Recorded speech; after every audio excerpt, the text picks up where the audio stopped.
नमस्कार, देश देशांतर में आपका स्वागत है। आपके साथ मैं हूं घनश्याम उपाध्याय। आज बात होगी झारखंड चुनाव की। झारखंड विधानसभा चुनाव के पहले चरण में 13 सीटों के लिए 62% से ज्यादा मतदान हुआ। आपको बता दें कि पहले चरण में कुल 189 प्रत्याशी मैदान में थे और ये इलाका नक्सल प्रभावित भी है। पिछले चुनाव की बात की जाए तो आधी सीटों पर बीजेपी ने कब्जा जमाया था। ऐसे में इस बार पहला चरण बीजेपी के लिए चुनौती भरा है। यहाँ बीजेपी के सुखदेव भगत, शशि भूषण मेहता जैसे नेताओं की साख दांव पर लगी है, तो कांग्रेस के प्रदेश अध्यक्ष डॉक्टर रमेश उरांव की प्रतिष्ठा का सवाल भी बना हुआ है। पहले चरण की 13 विधानसभा सीटों के लिए बीजेपी के 12 प्रत्याशी मैदान में उतरे और एक सीट पर बीजेपी का समर्थित उम्मीदवार रहा, जबकि जेवीएम ने सभी सीटों पर प्रत्याशी उतारे। वहीं गठबंधन के तहत कांग्रेस के 6, जेएमएम 4 और आरजेडी के 3 उम्मीदवार चुनावी मैदान में थे। आपको बता दें कि 2014 में इन 13 सीटों में बीजेपी ने 6, जेवीएम 2, जेएमएम और कांग्रेस ने 1-1 सीटें जीती थी। हालांकि बाद में जेवीएम के दोनों विधायकों ने पाला बदला और बीजेपी का दामन थाम लिया था। इस तरह 13 सीटों में बीजेपी विधायकों की संख्या 8 हो गई थी। तो आज झारखंड चुनाव के समीकरणों सहित राज्य के चुनावी मिजाज को समझने की कोशिश करेंगे और जानने की कोशिश करेंगे कि राज्य में 2019 के नतीजे कैसे रह सकते हैं। मेरे साथ बेहद खास मेहमानों का खास पैनल जुड़ रहा है। परिचय मैं आपका करा दूं, मेरे साथ विजय त्रिवेदी जुड़ रहे हैं, वरिष्ठ पत्रकार हैं। विजय जी स्वागत आपका। प्रोफेसर सुनील के चौधरी भी हमारे साथ जुड़ रहे हैं, राजनीतिक विश्लेषक हैं। सुनील जी स्वागत आपका। प्रदीप कुमार सीनियर जर्नलिस्ट चर्चा का हिस्सा है, सर स्वागत आपका। प्रदीप जी आप ही से शुरुआत करते हैं। सर, झारखंड को अस्तित्व में आए तीसरी बार ये चुनाव हो रहे हैं और हमने देखा हर बार जो परिणाम आए वो बहुत रोचक रहे हैं। सर, 2019 की तस्वीर अगर हम अभी से पहले फेज से उकेरने की कोशिश करें तो क्या वो रोचकता इस बार भी आप देख पाते हैं? देखिए, प्रदेश बनने के बाद से पिछले 5 साल पहली बार ऐसा हुआ कि कोई सरकार आई, मतलब एक राजनीतिक स्थिरता मिली और 5 साल तक चली। इससे पहले जो भी चुनाव हुए सरकारें बनती बिगड़ती रहीं, राष्ट्रपति शासन लगता रहा, तमाम तरह एक विधायक वाला भी मुख्यमंत्री बन गया। ये सब झारखंड ने देखा। जो 3 राज्य बने थे उनमें सबसे राजनीतिक रूप से अस्थिर जो है वो झारखंड ही था। दूसरी बात, किसी पार्टी को अभी तक बहुमत नहीं मिला कभी। तो वो एक समस्या इस राज्य की, मतलब कहें कि इनहेरेंट है, जैसे कि राजनीतिक स्थिरता इसके जन्म से ही इसके अंदर बुनी हुई है। इस बार भी जिस तरह की राजनीतिक परिस्थिति है उसमें बड़ा मुश्किल लग रहा है कि किसी एक पार्टी को स्पष्ट बहुमत मिल जाएगा। जब बीजेपी और आजसू का अलायंस था तब एक उम्मीद लग रही थी, लेकिन आखिरी मिनट पे वो अलायंस टूट गया। दूसरी तरफ जो जेएमएम और कांग्रेस का अलायंस बना है उसमें भी वो कोहेसिवनेस नहीं दिख रही है। उस तरह की जो एक विपक्षी गठबंधन में जो ऊर्जा होनी चाहिए, जिस तरह का जोश होना चाहिए, कमिटमेंट होना चाहिए एक दूसरे के प्रति, वो दिखाई नहीं देता। तो कुल मिलाकर एक हंग असेंबली की और बीजेपी के सबसे बड़ी पार्टी बनकर उभरने की ज्यादा संभावना लगती है। ठीक है विजय जी, जिस तरह की संभावना की ओर प्रदीप जी इशारा कर रहे हैं, क्या उस इशारे को हम आज की वोटिंग परसेंटेज से जोड़कर देख सकते हैं? क्या 65% से ज्यादा मतदान की खबर ये किस ओर इशारा करती है? सर यही घनश्याम जी, प्रदीप जी जो बात कह रहे हैं बहुत अच्छी बात है, क्योंकि वो तो बहुत राजनीतिक समझ उनकी गहरी है जी। पहली बात तो मैं आज बधाई देना चाहता हूँ सरकार को भी, चुनाव आयोग को भी, एडमिनिस्ट्रेशन को भी, कि जिस तरह का ये इलाका था, जिन सीटों पर चुनाव हुए वहाँ पर कमोबेश शांतिपूर्ण मतदान हुआ। ये एक बहुत बड़ी बात है। जिस तरह से चुनाव आयोग ने 5 फेजेज में किया और उसमें सबसे पहली फेज इसीलिए लिया था क्योंकि ये नक्सल वाला इलाका है। महत्वपूर्ण बात है जो प्रदीप जी कह रहे हैं कि पॉलिटिकली वॉलेटाइल स्टेट है, अनस्टेबल वहाँ पर रही, लेकिन पिछले 5 साल में बीजेपी की सरकार वहाँ पर बनी रही।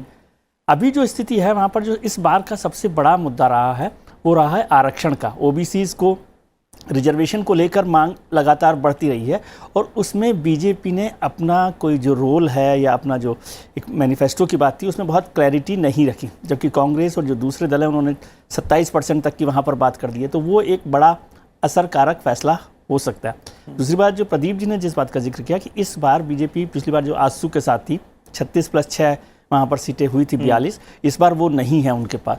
वो हो सकता है, एंटी इनकम्बेंसी भी हो सकती है बीजेपी के लिए फैक्टर। लेकिन ये भी बात ठीक है कि बीजेपी के खिलाफ जो दल लड़ रहे हैं, भले ही गठबंधन के तौर पर भी लड़ रहे हों, वो उस तरह की लड़ाई लड़ते दिखाई नहीं दे रहे। लेकिन बहुत स्पष्ट नहीं लग रहा कि किसी दल को स्पष्ट बहुमत वहाँ पर मिल पाएगा। आज तो खेल फर्स्ट फेज का इलेक्शन हुआ है, अभी 5 फेज है, 13 सीटों पर हुआ है, अभी बहुत आगे तक चलना है, लेकिन बहुत स्पष्ट बहुमत वाली सरकार या बहुमत मिल पाए। बल्कि मैं सोच रहा था कि 23 तारीख को चुनाव नतीजे आने हैं, 27 तारीख तक विधानसभा का कार्यकाल है, तो बहुत कम समय बचा है। यदि स्पष्ट बहुमत नहीं होगा तो बड़ा मुश्किल काम होगा वहाँ। ठीक है चौधरी साहब, आपका विश्लेषण क्या कहता है? असल में इस चुनावी सवर में पार्टियों की स्थिति और खासकर राजनीतिक परिप्रेक्ष्य में जो स्थिति सामाजिक तौर पे हम देख पा रहे हैं, क्या एक ऐसे संकेत मिल रहे हैं जिससे किसी तीसरी ही तस्वीर की हम उम्मीद कर रहे हैं? देखिए, एक तो सबसे अच्छी और विचित्र बात यह है कि पिछले कुछ समय से सारा फोकस मीडिया का भी और वैसे भी महाराष्ट्र पे चला गया है। ठीक बात। तो महाराष्ट्र से वापस झारखंड की ओर हम आ रहे हैं, तो ये इलेक्शन हो सकता है कि उतना प्रभावशाली नहीं दिखाई दे रहा हो, लेकिन पहले चरण का जो चुनाव बहुत शांतिपूर्ण तरीके से निकला है और उसमें 60% से अधिक चुनाव में मतदान होना इस बात का संकेत है कि चुनावी सरगर्मी के बावजूद भी चुनावी उत्सुकता जो है वो झारखंड जैसे राज्य में भी है। ऐसा कहा जाता है कि झारखंड उस तरीके से शिक्षित राज्य नहीं है, वहाँ पे वोटर्स बहुत ज़्यादा शिक्षित नहीं है, बहुत ज़्यादा जागरूक नहीं है, लेकिन ये जो पहले चरण का जो मतदान हुआ है ये इस बात का संकेत करता, इसका सूचक भी है कि कहीं ना कहीं झारखंड का जो मतदाता है वो इस राजनीतिक परिवर्तन के अंदर एक महत्वपूर्ण भूमिका निभा सकता है। दूसरी बात मुझे लगता है कि पहली बार लग रहा है झारखंड में कि जो 5 वर्ष का स्थायित्व था, क्या वो निरंतरता की ओर अग्रसर हो सकता है भाजपा के नेतृत्व में। तो मुझे लगता है कि ये चुनाव 2019 में मल्टी कॉर्नर्ड चुनाव लग रहा है कि एक तरफ महागठबंधन है और दूसरी तरफ भी जो गठबंधन है जिसको भाजपा हमेशा लीड करती रही, वो उस तरीके से निकल कर नहीं आ पाए। लेकिन भाजपा ने इन 5 वर्षों में विकास को लेकर जितने भी महत्वपूर्ण कार्य किए हैं, विशेषकर जो मुख्यमंत्री ने जो भी विकास को लेकर काम किए हैं, वो कहीं ना कहीं आम जनता पर एक बहुत बड़ा प्रभाव जरूर डालेंगे। हो सकता है कि ये जो फेज है इसमें बहुत सारे जो ट्राइबल एरियाज हैं, नक्सल प्रभावित एरियाज हैं, वहाँ पर विकास कितना प्रभावशाली होगा, पॉपुलिज्म कितना प्रभावशाली भूमिका निभाएगा, क्योंकि कहीं ना कहीं कांग्रेस ने भी, झारखंड मुक्ति मोर्चा ने भी, बाकी पॉलिटिकल पार्टीज ने भी ऐसा कहा है कि वो आरक्षण को बहुत महत्व देंगे, लेकिन ट्राइबल डेवलपमेंट के लिए और ओवरऑल डेवलपमेंट के लिए जो किया जा सकता है वो मुझे लगता है कि भाजपा के जितने भी शीर्ष नेता वहाँ पे चीफ कैंपेनर्स वहाँ पहुंचे हैं, मोदी जी से लेकर योगी जी और अमित शाह तक, उन सभी लोगों ने विकास को प्रमुखता दी है। तो मुझे ऐसा लगता है कि भाजपा के लिए चुनाव लड़ भी रही है लेकिन विकास के नाम पे लड़ रही है, तो आने वाले समय में इसका जो प्रभाव होगा 5 फेजेस के बाद वो बहुत सकारात्मक होने की उम्मीद नजर आती है। प्रदीप सर, आज हमने देखा एक जो बहुत इंटरेस्टिंग था कि जो नक्सल प्रभावित इलाके में चुनाव और नक्सल प्रभावित इलाकों में वोटर्स की लंबी कतारें, चाहे वो गुमला हो, चतरा हो, बिष्णुपुर, डाल्टनगंज, हर जगह से कमोवेश एक ही सी तस्वीर देखने को मिली। सर, ये लंबी कतारें भी कुछ समझाने का प्रयास करती हैं क्या? देखिए, 2-3 चीज़ें, जैसा आपने कहा कि माना जाता है कि झारखंड बहुत शिक्षित प्रदेश नहीं है, तो शिक्षा का और वोटर टर्नआउट का इनका कोई संबंध नहीं, अगर है तो उल्टा है। आप पढ़े लिखे इलाकों में देखिए, मुंबई, दिल्ली, कलकत्ता, बेंगलोर, जहाँ भी शिक्षित लोग ज़्यादा हैं वोटर टर्नआउट कम होता है। इस देश की डेमोक्रेसी को बनाए रखने में सबसे बड़ा योगदान इन कम पढ़े लिखे लोगों का है। एक दूसरा, मेरा मानना है कि इस सरकार की जो सबसे बड़ी एक उपलब्धि कही जा सकती है वो है नक्सलवाद के खिलाफ इसका ऑपरेशन, और उसका नतीजा आपको दिखाई दे रहा है। आज ये जो 62% की पोलिंग परसेंटेज आपको दिख रहा है, वो ये सरकार की, चुनाव आयोग की उपलब्धि तो है, ये सरकार की भी है कि लोगों के मन में भय नहीं, डर नहीं है, इसलिए वोट देने निकले हैं। ये नक्सलवाद को ख़त्म पूरी तरह से करने की दिशा में कह सकते हैं कि आखिरी कदम है। जिस तरह से 5 साल में नक्सलवाद के खिलाफ सरकार ने काम किया है उसके नतीजे दिखने लगे हैं। दूसरा, झारखंड की राजनीति में एक शख्सियत है बाबूलाल मरांडी की। वो प्रदेश के पहले मुख्यमंत्री थे, भाजपा में थे, भाजपा से निकले, वो हर बार मेहनत करते हैं, 5 साल तक संगठन खड़ा करते हैं, उम्मीदवार खड़े करते हैं, जिता कर लाते हैं, बीजेपी उसके बाद चुनाव के बाद ले जाती है। पिछली बार भी उनके साथ यही रहा, हर चुनाव से पहले बात होती थी कि वो बीजेपी में लौट आएंगे। गनीमत है इस बार ऐसी कोई बात नहीं हुई, लेकिन उनका लक्ष्य जो है वो बीजेपी को नुकसान पहुंचाने का होता है। वो अलायंस में भी शामिल नहीं हो पाए शायद इसी चक्कर में, लेकिन वो कितनी सीटें ला पाते हैं इस पर नज़र बीजेपी की भी होगी। बीजेपी के लिए एक तरह से वो चारागाह है। वहाँ एमएलए है, चूंकि ज्यादा जीतते नहीं, 4, 6, 7 जीते तो 2/3 बनने में बड़ी आसानी होती है। तो हंग असेंबली की स्थिति में बाबूलाल मरांडी वो निर्णायक भूमिका निभा सकते हैं। अगर मान लीजिए कि जेएमएम और कांग्रेस के गठबंधन सिंगल लार्जेस्ट पार्टी बन गया, तब बाबूलाल मरांडी की भूमिका और ज़्यादा बड़ी हो जाएगी।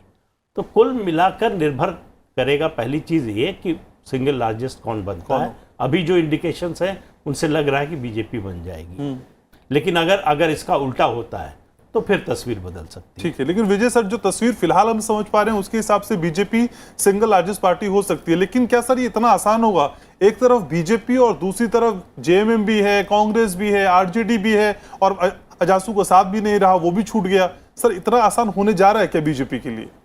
देखिए, अभी तक की जो संभावनाएं हैं, जो डेवलपमेंट जिस तरह से किया, और खास तौर से जो बात का जिक्र अभी हम भी कर रहे थे कि नक्सल इलाकों में आज शांतिपूर्ण मतदान हो, आप कह रहे हैं कतारें वहाँ लगी हुई हैं, 62% हुआ है, इसका मतलब नक्सलवाद कम हुआ है। इसका क्रेडिट तो बीजेपी सरकार को वहाँ पर मिलना ही चाहिए। वो एक बड़ा फायदा बीजेपी के लिए हो सकता है, और बीजेपी की बहुत संभावनाएं हैं कि वो सिंगल लार्जेस्ट पार्टी बने। और जैसा सुनील जी ने अभी महाराष्ट्र की याद दिलाई, तो महाराष्ट्र की याद का मतलब ये है कि अब प्री पोल अलायंसेस या पोस्ट पोल अलायंसेस को आप जोड़ नहीं सकते। Exactly. जो प्री पोल अलायंसेस हैं वही जरूरी हो कि बाद में पोस्ट पोल अलायंसेस के तौर पर सामने आए, वो भी नहीं है। जो मरांडी साहब मुख्यमंत्री रहे हैं, हम सब लोग जानते रहे हैं कि वो झारखंड की चिंता हमेशा करते रहे हैं। तो यदि उनके विधायक ज़्यादा आते हैं तो इस बार वो निर्णायक भूमिका में हो सकते हैं। हो सकता है कि वो बीजेपी के साथ जितनी दूरी बना कर रखते हैं वो दूरी कम हो, क्योंकि बीजेपी अध्यक्ष अमित शाह जो हैं वो कई तरह की इंजीनियरिंग करते हैं, सोशल इंजीनियरिंग भी करते हैं, पॉलिटिकल इंजीनियरिंग भी करते हैं। तो उस तरह की संभावना भी हो, और बाबूलाल मरांडी को ध्यान रहेगा कि यदि उन्होंने ऐसा नहीं किया तो पिछली बार जो उनके विधायक, जैसा प्रदीप जी ने कहा कि चुरा कर ले जाए गए थे, तो वो मौका नहीं पड़े। लेकिन अभी तक की संभावना है कि बीजेपी सिंगल लार्जेस्ट पार्टी बने, और वो किस तरह से आगे बढ़ती है, और क्या ये जो महागठबंधन बना है आरजेडी का, जेएमएम का, ये जो है वो कितनी सीटें लेकर आ पाता है। तो चौधरी साहब, आप किस तरह से देखते हैं आजसू का एन मौके पे डिच कर देना, बीजेपी को अलग हो जाना?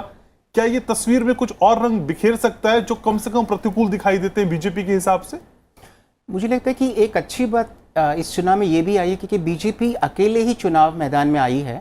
और जब अकेले चुनाव मैदान में कोई भी राजनीतिक दल आता है, विशेषकर जो राष्ट्रीय दल जब ऐसे चुनाव मैदान में आता है, तो वो बहुत सारे बार्गेनिंग लीवरेज से अपने आप को बहुत स्वतंत्र पाता है। तो कहीं ना कहीं भाजपा इस चुनाव में अपना जो फोकस डेवलपमेंट एजेंडा है उसको लेकर आई है, और पिछले 5 वर्षों में मुख्यमंत्री के नेतृत्व में जितना काम हुआ है, भाजपा कोशिश कर रही है और करेगी कि उन्हीं मुद्दों को वापस लेकर आए। मैंने जैसे कहा कि झारखंड अशिक्षित राज्य का मतलब ये नहीं है कि झारखंड में उस तरीके की लोकतांत्रिक जागरूकता कम है।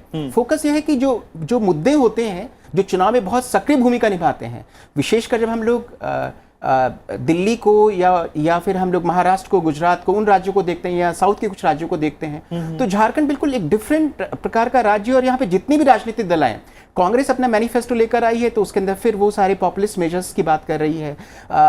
जेएमएम ने जो अपना फोकस किया है उसने भी उसी को किया है। झारखंड को लेके वो जो ऑल झारखंड मुक्ति मोर्चा, उसने भी उन्हीं मुद्दों को फोकस किया है।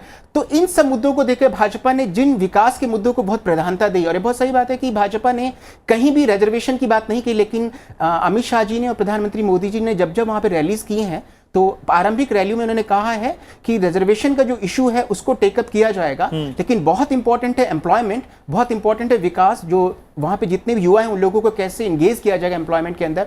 उन मुद्दों को भाजपा ने इस चुनाव के अंदर बहुत प्रभावशाली ढंग से रखने की कोशिश की है।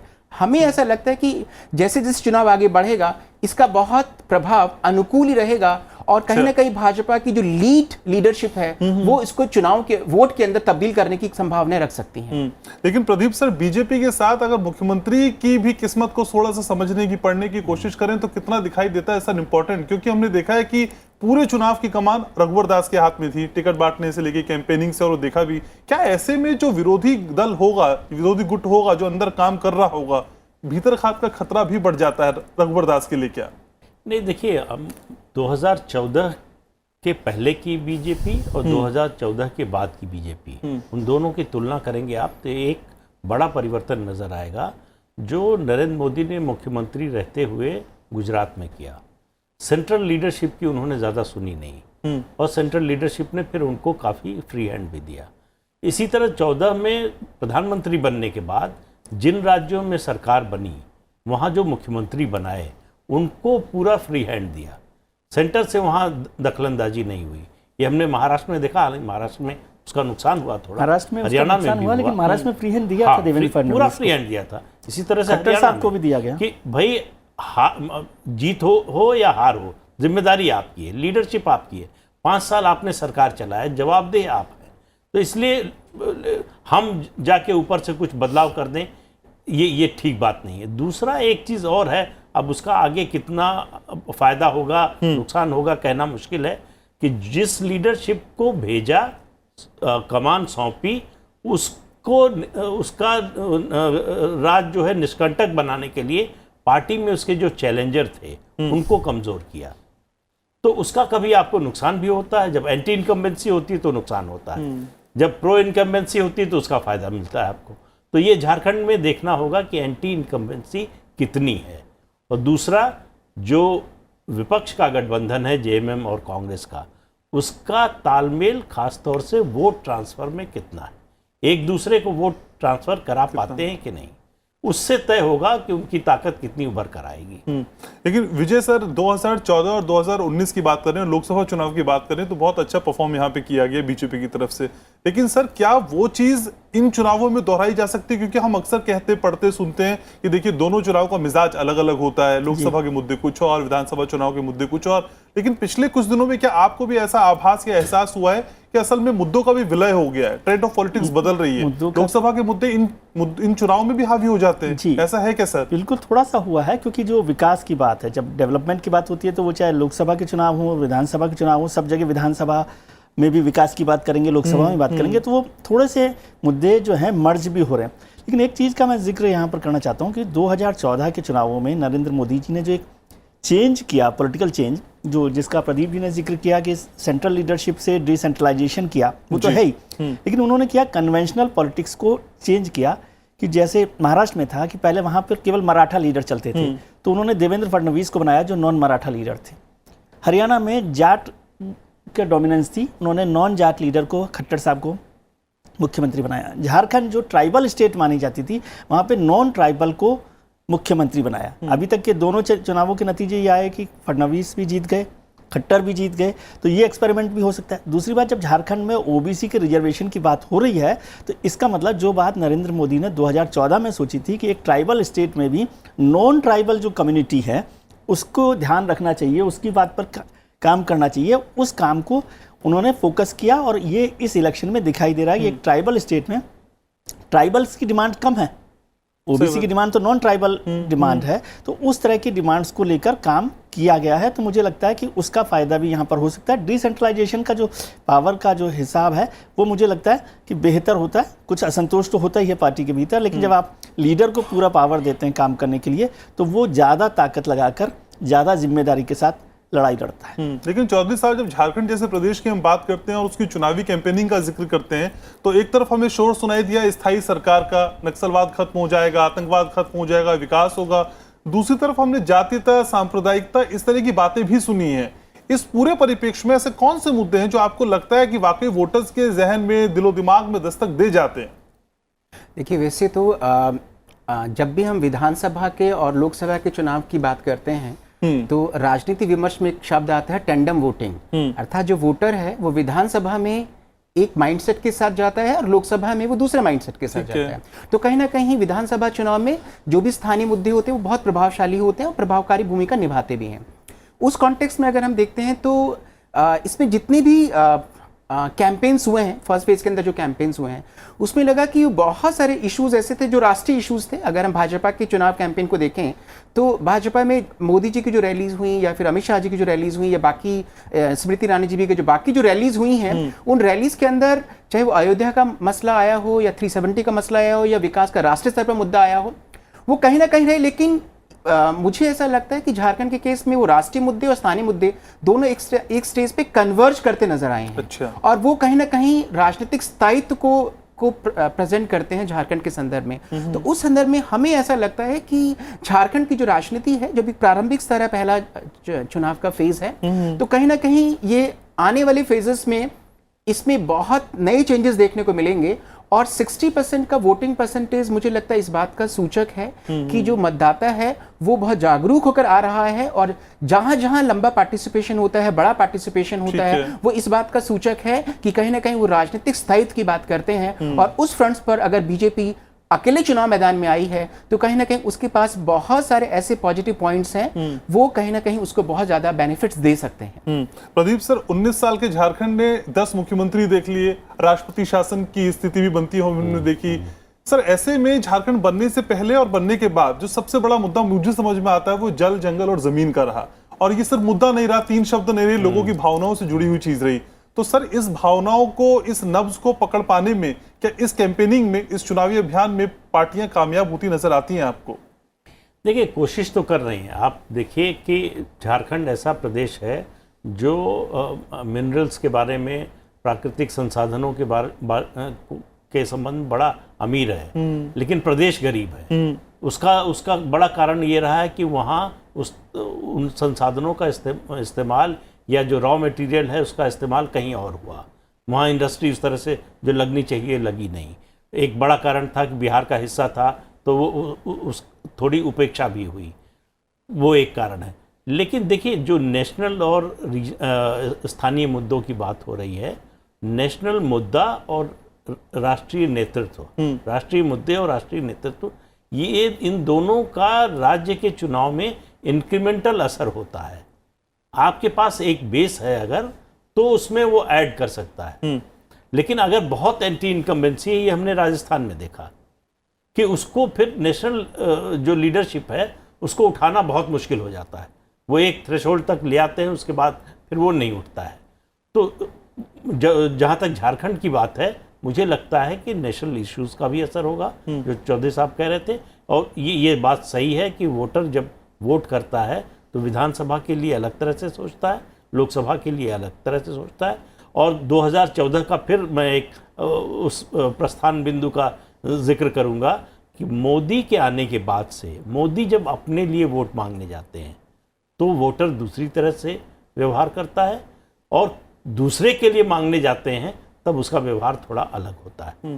तो जो हमको ये दिखाई देता है कि लोकसभा में तो इतना वोट मिला, इतनी सीटें मिली, और छत्तीसगढ़ में देखिए 2/3 बहुमत से कांग्रेस की सरकार बनी है, और कुछ महीने बाद जो है बीजेपी को 11 में से 9 सीटें मिल गई। तो ये जो अंतर दिखाई देता है वो मोदी की क्रेडिबिलिटी, जब मोदी अपने लिए वोट मांगने जाते हैं तो वोटर का भरोसा ऐसा है, इतनी उनकी राजनीतिक पूंजी है कि वो उसको लगता है कि ये जो करेंगे, जो करना चाहते हैं, हमारे अच्छे के लिए कुछ करना चाहते हैं। उसका एक एडवांटेज होता है जो स्टेट लीडरशिप को उस तरह से नहीं मिलता।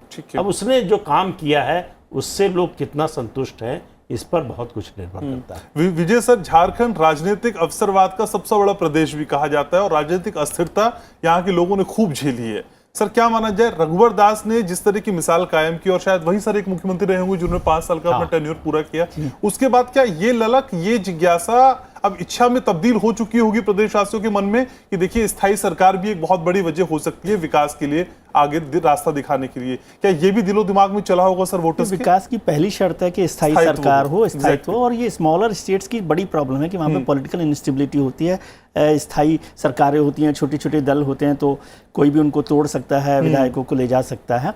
यहाँ पर एक चीज़ और हो गई, जो नरेंद्र मोदी जी ने जिस क्या कहते हैं स्लोगन को कॉइन किया, जो डेमोक्रेसी के लिए कितना फायदेमंद है, कुछ लोग इस पर विवाद चर्चा भी कर सकते हैं, लेकिन वो है डबल इंजन गवर्नमेंट।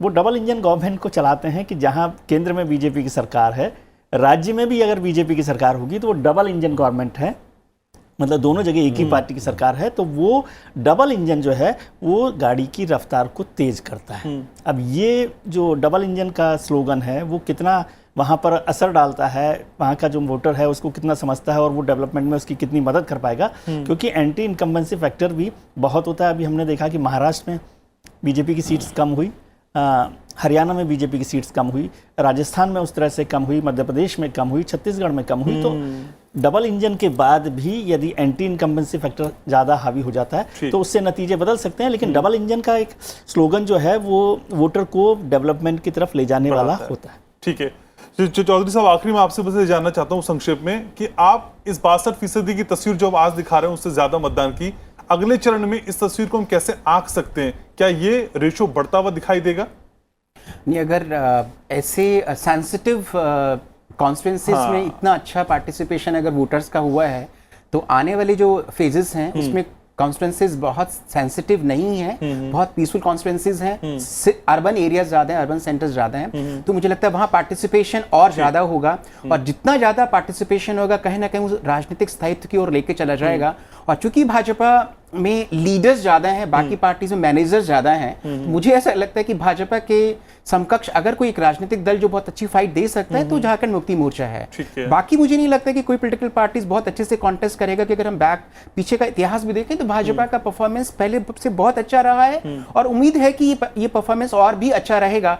और इसको हम बाय डिफॉल्ट कहते हैं कि अगर बाकी पॉलिटिकल पार्टीज भाजपा के साथ गठबंधन में नहीं आई हैं तो ऐसा भी लग रहा है कि ये भाजपा के लिए बहुत लाभदायक होगा आने वाले चरणों के। चलिए, फिलहाल तो अनुमानों के आईने में अक्स उकेरने की कोशिश कर रहे हैं। बहुत शुक्रिया आप तीनों का आने के लिए, समय निकालने के लिए। तो क्या होगी तस्वीर आने वाले समय में, आगे आने वाले चरणों का इंतजार करना होगा, लेकिन आज की तस्वीर बताती है कि लोग घरों से निकले और बताया कि वोट उनके लिए कितना जरूरी है और वो जानते हैं इस वोट की चोट कितनी बड़ी होती है। देशांतर में आज के लिए बस मेरे साथ इतना ही। आप ये हमारा कार्यक्रम यूट्यूब पर भी देख सकते हैं। इसके अलावा आपके रिएक्शंस, आपके सुझाव का हमको बेसब्री से इंतजार रहता है, आप जानते ही हैं। इस कार्यक्रम में इतना ही। देश और दुनिया की बाकी खबरों के लिए आप देखते रहिए राज्यसभा टीवी। शुक्रिया, नमस्कार।